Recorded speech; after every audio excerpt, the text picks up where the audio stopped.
At 7:32 p.m. Central Daylight Time, a severe thunderstorm was located near Asco, moving northeast at 20 miles an hour.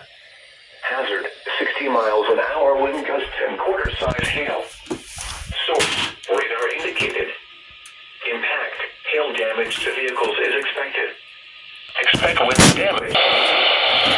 Increase. This severe thunderstorm will be near Asco and Rochester around 7:35 p.m. Central Daylight Time. Land around 7:40 p.m. Central Daylight Time.